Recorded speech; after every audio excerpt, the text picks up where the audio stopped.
નમસ્કાર દર્શક મિત્રો, તમારું સ્વાગત છે ઓનલાઈન સોલ્યુશન ચેનલમાં. તો આઈટીઆઈની અંદર એડમિશન લેવાની 2025-26 માટે પ્રોસેસ શરૂ છે. તો હવે આઈટીઆઈની અંદર એડમિશન લેવા માટેનો છેલ્લો રાઉન્ડ એટલે કે ચોથો રાઉન્ડ આવી ગયો છે. તો આજે વિડીયોની અંદર આપણે આજે ચોથો રાઉન્ડ છે એના વિશે માહિતી મેળવી લઈએ કે કઈ તારીખ સુધી આ ચોથો રાઉન્ડ શરૂ રહેશે, એની અંદર કોણ ભાગ લઈ શકે અને આની અંદર આપણે એડમિશન લેવું હોય તો કઈ રીતે ફોર્મ ભરવાનું અને કઈ રીતનું આપણને એડમિશન મળશે, એના બધા વિશે આપણે વિડીયોની અંદર જાણકારી મેળવીશું. તો તમે આખો વિડીયો જોવાનું ભૂલતા નહીં. તો જો જે ચોથો રાઉન્ડ છે એના વિશે એક આખી માર્ગદર્શિકા આવી ગઈ છે. તો જે ચોથો રાઉન્ડ છે એના ફોર્મ ક્યારથી ભરવાના શરૂ થશે, તો જો એ લખેલું છે કે ઓનલાઈન ફોર્મ ભરી પ્રવેશ કન્ફર્મ કરવા માટેનો સમયગાળો એટલે કે તારીખ 26/8 એટલે કે 26 ઓગસ્ટથી લઈને 30/8 એટલે કે 30 ઓગસ્ટ સુધી આ જે ચોથો રાઉન્ડ છે એ શરૂ રહેશે. અને આ તારીખની અંદર આપણે ઓનલાઈન ફોર્મ ભરીને આપણું એડમિશન કન્ફર્મ કરાવવાનું થશે. 30 તારીખ પછી આખી જે એડમિશન પ્રોસેસ એ પૂરી થઈ જશે. અને ઇનકેસ જો હજી લંબાવવામાં આવશે તો તમને આપણી ટેલિગ્રામ ને વોટ્સએપ ચેનલ ઉપર હું જાણકારી આપી દઈશ. પછી આપણે તારીખ તો જોઈ લીધી, પણ કઈ રીતની આખી પ્રોસેસ હશે તો જો એ લખેલું છે કે પ્રવેશના ચોથા રાઉન્ડમાં પ્રવેશ લેવા ઉમેદવારે નવેસરથી ફોર્મ અને ફી ભરવાની રહેશે. એટલે કે તમે આગળ જો ફોર્મ ભરેલું હોય એટલે કે પહેલો રાઉન્ડ છે, બીજો રાઉન્ડ છે કે ત્રીજો રાઉન્ડ છે, એની અંદર જો તમે ફોર્મ ભરેલું હોય અને તમને જેમાં એડમિશન લેવું એમાં ન મળ્યું હોય અથવા તમને એડમિશન અત્યારે ન મળ્યું હોય તો હવે તમારે એ જે ફોર્મ ભરેલું છે એ હવે તમારું માન્ય નહીં ગણાય. એ તમારું જે ફોર્મ છે એ હવે કેન્સલ થઈ જશે. અને જો તમારે ચોથા રાઉન્ડની અંદર ભાગ લેવો હોય તો નવેસરથી તે ફોર્મ ભરવાનું થશે. અને જે 50 રૂપિયા રજીસ્ટ્રેશન ફી હતી એ પણ તમારે નવેસરથી ભરવાની થશે. તો ટૂંકમાં ચોથા રાઉન્ડની અંદર જો તમારે ભાગ લેવો હોય તો તમારે નવું ફોર્મ ભરવાનું થશે. અને જો નીચે પણ લખેલું છે કે દર વખતની જેમ ઉમેદવારે ઓનલાઈન જ પ્રવેશ ફોર્મ ભરવાનું રહેશે. જેમાં ઉમેદવારે પ્રવેશ લેવા ઈચ્છતા હોય તે સંસ્થાની પસંદગી કરવાની થશે. જો તમે ચોથા રાઉન્ડ માટે ઓનલાઈન ફોર્મ ભરતા હો તો એમાં તમને કે અલગ અલગ આઈટીઆઈની તમને ચોઈસ ફિલિંગ કરવા નહીં દે. તો સૌપ્રથમ તમને પૂછશે કે તમારે કઈ આઈટીઆઈની અંદર એડમિશન લેવું છે. એ તમારે સૌપ્રથમ આઈટીઆઈ સિલેક્ટ કરવાની થશે અને પછી તે તમને આગળનું ફોર્મ ભરવા દેશે. એટલે આ જે ચોથા રાઉન્ડ છે એની અંદર આપણે સૌપ્રથમ જે આઈટીઆઈમાં એડમિશન લેવાનું એ આઈટીઆઈ સિલેક્ટ કરી લેવાની અને પછી આપણે ફોર્મ ભરી દેવાનું.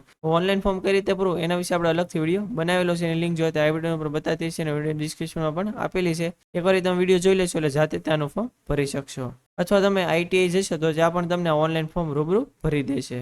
પછી ઓનલાઈન ફોર્મ તો ભરાઈ ગયું, તો એવો ક્વેશ્ચન થાય કે હવે એનું મેરિટ ક્યારે આવશે. તો જો આ જે રાઉન્ડ છે એ બીજા બધા રાઉન્ડ કરતા અલગ છે. કઈ રીતે, તો જો લખેલું છે કે સંસ્થા કક્ષાએ આવેલ રોજે રોજની અરજીઓનું મેરિટ બનાવી સાંજે 4 થી 6 કલાક સુધીમાં એડમિશન પોર્ટલ પર પ્રવેશ આપવાનો રહેશે.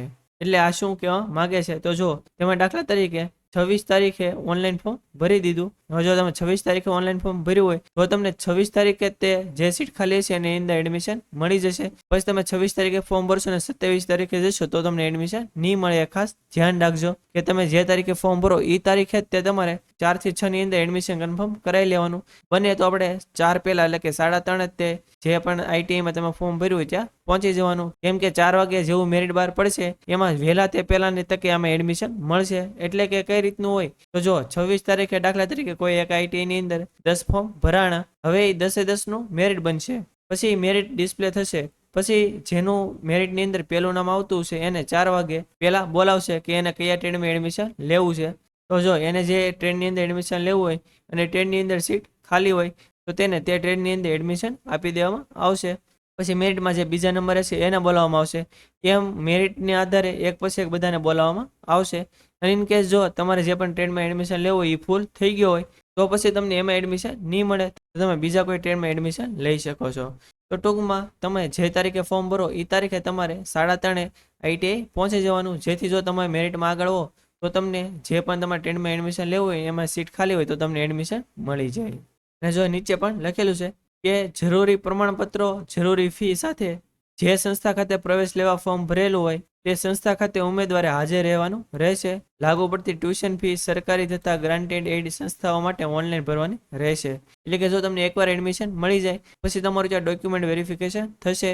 એટલે કે તમે જે પણ તારીખે ફોર્મ ભરો અને 3:30 તમે આઈટીઆઈ જાઓ તો ત્યારે તમારા બધા ઓરિજિનલ ડોક્યુમેન્ટ પણ સાથે લેતું જવાનું. કેમ કે ત્યારે જ તે તમારું ડોક્યુમેન્ટ વેરિફિકેશન થઈ જશે અને પછી જે ફી હોય એ તમારે ભરી દેવાની થશે. એટલે તમારું એડમિશન ત્યાં કન્ફર્મ થઈ જશે. પછી જો કોઈ ઉમેદવારે પ્રવેશના પ્રથમ, દ્વિતીય અને તૃતીય એટલે કે પહેલા, બીજા, ત્રીજા રાઉન્ડમાં પ્રવેશ કન્ફર્મ કરાવેલો હોય, એટલે કે એને જે પહેલા આગળના 3 રાઉન્ડ છે એમાંથી કોઈ પણ એક પણ રાઉન્ડની અંદર એને એડમિશન મળ્યું હોય અને એને એમાં એડમિશન કન્ફર્મ કરાવેલું હોય પરંતુ હવે એને એવું થાય કે મારી ટ્રેડમાં એડમિશન નથી લેવું, હવે મારે બીજા ટ્રેડમાં એડમિશન લેવું છે અને ચોથા રાઉન્ડની અંદર પણ ઈ નવું ફોર્મ ભરી દે અને એને ચોથા રાઉન્ડમાં એડમિશન મળી જાય અને એમાં પણ કન્ફર્મ કરાવી લે, તો તેવા ઉમેદવારોને કોઈ પણ સંજોગોમાં અગાઉ જે ફી ભરેલી હોય એ મળવાપાત્ર નહીં થાય. એટલે કે તમે જો પહેલા 3 રાઉન્ડમાં કોઈ પણ રાઉન્ડની અંદર એડમિશન લીધેલું હોય અને ચોથા રાઉન્ડમાં જો તમે નવેસરથી એડમિશન લેશો તો તમે જે આગળ ફી ભરેલી છે એ તમને પાછી મળવાપાત્ર નહીં થાય અને અગાઉ કન્ફર્મ કરાવેલો પ્રવેશ છે એ પણ તમારો ઓટોમેટિક રદ થઈ જશે. તો આ હતી સંપૂર્ણ માહિતી કે જે આઈટીઆઈની અંદર એડમિશન લેવા માટે ચોથો રાઉન્ડ આવ્યો છે એના વિશે માહિતી મેળવી. હજી જો તમને કંઈ ખ્યાલ ન હોય તો તમે કોમેન્ટ બોક્સમાં જણાવી શકો છો, આપણે 100% એનો આન્સર આપીશું. અને આ વિડીયો જો તમને સારો લાગ્યો હોય તો વિડીયોને લાઈક કરી દેજો અને મેક્સિમમ લોકો સુધી શેર કરજો, જેથી બધા લોકોને આની વિશે માહિતી મળી રહે. અને જો તમે આપણી ચેનલમાં ન હો, આપણી ચેનલ હજી સુધી સબસ્ક્રાઇબ ન કરી હોય તો ચેનલને સબસ્ક્રાઇબ કરવાનું ભૂલતા નહીં, જેથી આવી જ માહિતી તમને સમયસર મળી રહે. અને આપણે ટેલિગ્રામ અને વોટ્સએપમાં પણ ચેનલ છે, એની અંદર જો તમે જોડેલા ન હો તો નીચે ડિસ્ક્રિપ્શનમાં લિંક આપેલી છે, એના પર ક્લિક કરીને તમે એમાં જોડાઈ શકો છો, જેથી આવી જ માહિતી તમને સમયસર મળી રહે. તો આજ માટે બસ એટલું જ. મળશું આપણે નેક્સ્ટ વિડીયોમાં. ત્યાં સુધી બધાને જય હિન્દ.